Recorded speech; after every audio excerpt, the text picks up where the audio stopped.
예, 귀한 찬양 감사합니다. 예, 오후 시간 상당히 피곤할 수 있습니다. 그러기에 옆에 계시는 분들 함께 인사하며 사랑합니다, 축복합니다 인사하면서 좀 더 과하게 한다라면 안마도 조금 했으면 좋겠습니다. 좀 더 과감하게 하시는 분은 없네요. 안마도 이렇게 해주시면서 예, 예.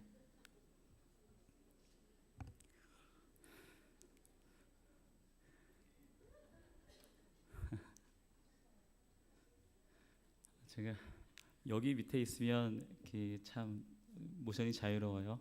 그렇지만 여기 올라오면 모션이 자유롭지가 않은 거 왜 그럴까요?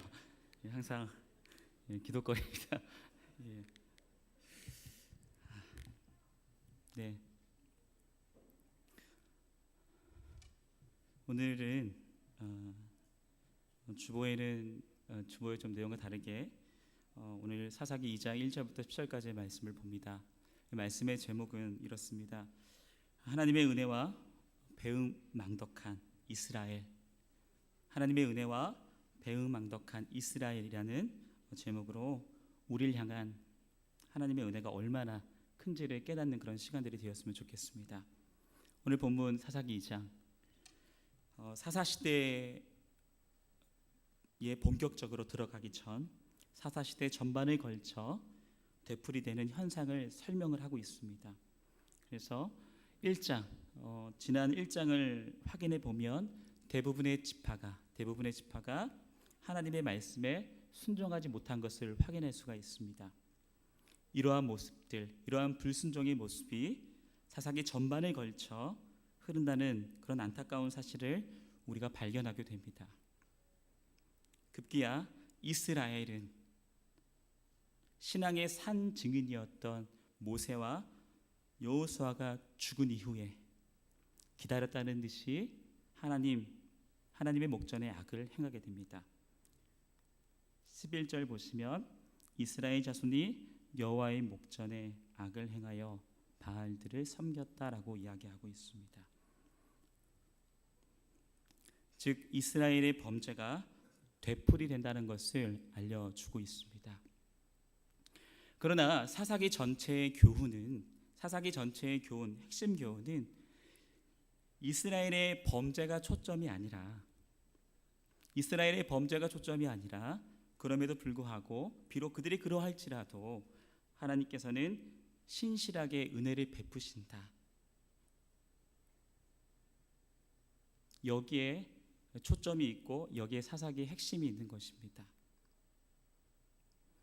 그래서 오늘 2장 초두에 바로 그러한 내용의 서막을 알려주는 중요한 메시지를 가지고 나타나신 분이 등장합니다.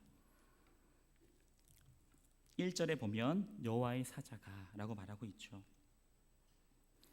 그가 길갈에서부터 복임에 이르러 이스라엘 백성에게 말씀하시고자 나타난 여호와의 사자입니다. 여호와의 사자, 이분은 누구신가? 지금으로부터 30년 전 여호수아 5장 내용을 보게 되면 이스라엘 민족이 요단강 도하를 하고 난 뒤에 이제 여리고를 점령하려 할 때에 할례를 행하라고 명령하신 분입니다. 할례를 시키면서 약속하시죠. 너희들이 수행할 가나안 정복 전쟁이 나의 지도하에 있다라고 말씀하십니다. 사실상 그 전쟁을 여호수아와 갈렙보다도 앞서 이스라엘 전체를 진두지휘하시는 여호와의 군대 장관입니다. 바로 이분이 구약에서 종종 사람의 모습을 가지고 신적인 임재로 현현하시는 하나님이신 것이죠.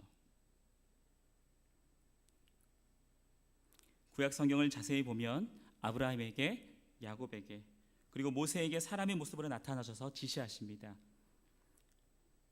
이분은 아직 동정녀에게서 태어나시지 않았지만 신비하게 눈에 보이는 모습으로 현현한 성자 하나님이십니다. 바로 이분이 길갈에서 나타나신 이후 이스라엘 정복 정쟁의 실패를 보시고 지금 모여있는 복임에서 이스라엘 모든 자손을 모으고 말씀을 하십니다. 이 말씀에는 책망과 경고를 하는 것이죠. 그래서 1절에 이렇게 말씀하셔요. 제가 풀어서 말씀드리면 이렇습니다. 이 군대 장관인 현현하신 성자 하나님께서 뭐라고 말씀하시는가? 내가 너희로 애굽에서 나오게 하고 인도하여 세운 언약을 영원히 어기지 마라. 즉 내가 조상에게 약속한 대로 너희를 이 땅으로 이끌었다. 나는 약속을 지키며 진실과 사랑을 보여 이렇게 나는 너희에게 세운 약속을 영원히 어기지 않는 자다. 그런데 너희는 이 땅의 거민과 언약을 세우지 말라 한 나의 명령을 청종치 아니하며 어찌 너희는 불순종을 하느냐? 너희가 불순종하였으니 나도 그들을 이 남은 가나안 족속들을 쫓아내지 아니하겠다. 그들이 너희의 옆구리에 가시와 올무가 될 것이다 라고 말씀을 하십니다. 이스라엘은 이런 충격적인 말을 듣게 되는 것이죠. 이 말을 들었을 때 어땠을까요? 이 말을 듣고 4절에 보니까 울었다, 회개하는 것을 볼 수가 있습니다. 그러나 그들은 다시 나태함과 죄악 가운데 빠지게 됨을 볼 수가 있습니다. 자, 그렇다면 우리는 이스라엘의 불순종을 보시고 임하신 여호와의 사자의 말씀을 통해서 이스라엘의 배은망덕함과 주의 끝없는 은혜와 자비를 알아야 될 것입니다. 왜냐하면 그 말씀 가운데 은혜가 숨어 있기 때문입니다. 겉으로 보기에는 옆구리에 가시와 얼무를 선언하시면서 책망과 경고를 하셨지만 사실 배은망덕한 이스라엘에게 그들을 포기하지 않는 일종의 치료책을 거기에 제시하신 것입니다. 이런 생각을 하시는 것이죠. 그들을 가만히 두면 영원한 멸망에 빠지겠구나. 잠깐의 징계를 준다. 그러나 영원한 멸망은 아니다. 마치 이러한 마음은 누구의 마음 같습니까? 바로 부모가 자녀를 향한 그 마음과 같은 것입니다. 우리가 어렸을 때 부모로부터 징계를 받을 때 그 징계가 힘들지만 사실 바로 그 징계가 부모의 어떤 사랑의 증거임을 우리는 알 수 있는 것이죠. 그러한 징계와 간섭이 없고 무관심이 오히려 더 무서운 저주인 것입니다. 인격적인 관계 안에서는 반드시 징계가 있습니다. 하나님께서는 이처럼 가나안 잔존 세력들을 오히려 도구로 이용하셔서 자신의 자녀들을 연단하는 하나님의 적극적인 사랑의 방식을 사용하십니다. 바로 하나님과 이스라엘은 이러한 관계로 맺어져 있습니다. 사장이 종업원을 해고할 수 있어요. 그렇죠? 그리고 남녀가 만나 여인이지만 헤어질 수 있어요. 그러나 부모와 자녀의 관계는 끊을 수가 없는 것이죠. 우리가 구약 성경을 보면 하나님께서 은혜를 계속해도 부어주심에도 이스라엘은 계속한 그런 배은망덕함을 우리가 확인할 수가 있습니다. 만약 행한 대로만 갚는다라면, 그들이 행한 대로 갚는다라면 벌써 이스라엘은 탈락될 것이고 다 죽어야 합니다. 죽어 마땅합니다. 그러나 하나님께서는 행한 대로 갚지 아니하시고 그 이스라엘 백성을 포기하지 않으십니다. 구약 성경의 내용은 바로 이스라엘의 불순종의 역사, 그럼에도 포기하지 않으시는 신실하신 하나님께서 인도해 나가시는 것들을 확인할 수 있습니다. 하나님이 바로 그러신 분입니다. 자녀를 한번 택하시면 그가 비록 부족해도 끝까지 포기하지 않으십니다. 마찬가지로 옛 성도들을 그렇게 다루셨듯이 오늘 우리에게도 동일하게 신실한 사랑을 베푸십니다. 우리도 하나님께로부터 무한한 은혜를 받아 지금까지 지내왔으며 값없이 죄 용서 받아 우리를 구원해 주셨습니다. 그런데 어느덧 우리의 연약한 본성이 그러한 구원의 감격을 잊고 배은망덕한 모습이 우리 안에서 거듭거듭 나타나게 됩니다. 이러한 우리의 연약함, 실수, 결점, 고의적인 죄에도 불구하고 우리의 행한 대로 갚지 않으시는 아버지이십니다. 그러나 하나님께서는 그러한 우리의 모습을 잘 알기에 우리의 부족한 모습을 그대로 두시지는 않습니다. 반드시 징계를 통해서 우리의 본성을 다루시고 우리를 변화시켜 궁극적인 행복을 위해 일하십니다. 우리는 지금 그 과정 가운데 서 있는 것입니다. 우리의 삶이 우리의 뜻대로 안 되는 것이 바로 여기에 있습니다. 만약 우리가 바라는 대로 일이 척척 진행되거나 잘 된다라면 우리는 결코 하나님을 섬기려 하지 않을 것입니다. 당장은 힘들고 징계가 가혹하고 때로는 나에게 극심하게 대하시더라도 그것은 사랑의 증거입니다. 왜 그렇게 하시는가?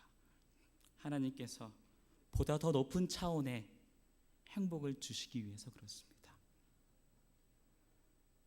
보다 더 높은 차원의 행복을 주시기 위해서 나를 지금 빚어가는 그런 과정 가운데 있기 때문이라는 것입니다. 그는 우리에게 언제나 친절하시고 자비로우십니다. 우리가 기억하지 못할지라도 그는 언제나 우리의 삶을 인도하시며 우리가 알든지 모르든지 잠깐의 소소한 행복에 빠져 등한시할지라도 우리를 결코 잊으시는 법이 없으십니다. 각별한 사랑으로 우리를 깨우치시고 우리의 본성이 덜 될수록 더욱더 강력하게 내 삶 속에서 일하십니다. 그분과 우리는 아버지와 자녀로서 뗄래야 뗄 수 없는 그런 영원한 인격적인 관계 안에 있습니다. 그분이 말씀하십니다. 내가 너에게 참된 행복을 주겠다. 너가 부족하고 연약해도 너가 나를 잊고 있다 해도 나는 지금도 너의 삶을 간섭하고 섭리하고 있음을 알거라. 지금 너가 힘들고 때로는 너희의 삶 속에 나의 징계가 가혹할지라도 그러한 일시적 과정을 통해서 영원한 구원과 참된 행복을 주겠다. 나는 너희의 아버지이시며 너를 결코 포기하지 않을 것이고 나의 인애와 긍휼로 너를 영원히 사랑하겠다. 그러므로 조금 힘들지라도 인내하며 내가 인도하는 과정 가운데 부단히 잘 감당하거라.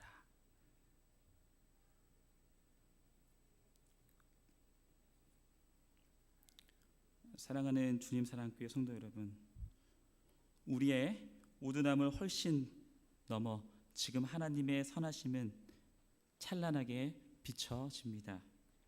우리를 향한 하나님의 사랑을 우리는 결코 의심해서는 안 됩니다.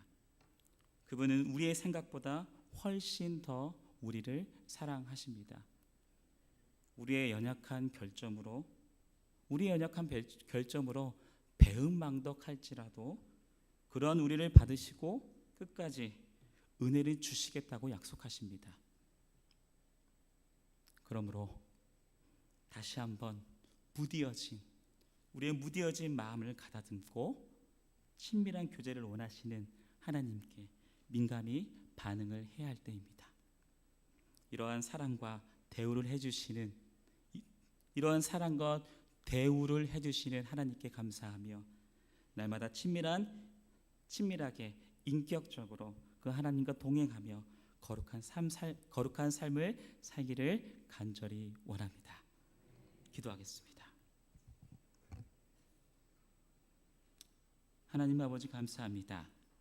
하나님, 오늘 말씀을 통해 거룩하신 주님께서 이스라엘 백성에게 나타나셔서 옆구리에 가시와 올무를 이방 민족을 쓰시며 끝까지 사랑하겠다는 하나님의 적극적인 사랑을 베푸시겠다는 강력한 사랑을 보았습니다. 하나님 아버지, 우리의 머리로는 이해할 수 없지만 우리에게 고난이 많은 것이 하나님의 사랑의 증거라니 참으로 감당할 수 없습니다. 그러나 하나님, 주어진 현실 묵묵히 잘 받아들이고 인정하며 하나님 말씀에 순종함으로 말미암아 장차 나타날 영원한 복락을 기대하면서 이 세상에서 더욱더 열심을 다해 주의 말씀에 순종하며 나아갈 수 있는 우리들 될 수 있도록 도와주십시오. 감사하오며 예수님의 이름으로 간절히 기도합니다. 축도하겠습니다. 이제는 우리 구주 예수 그리스도의 은혜와 하나님 아버지의 무한하신 사랑과 성령님의 감화 감동 역사하심이 이곳에 모인 모든 성도들 머리 위에 영원토록 함께 있을지어다.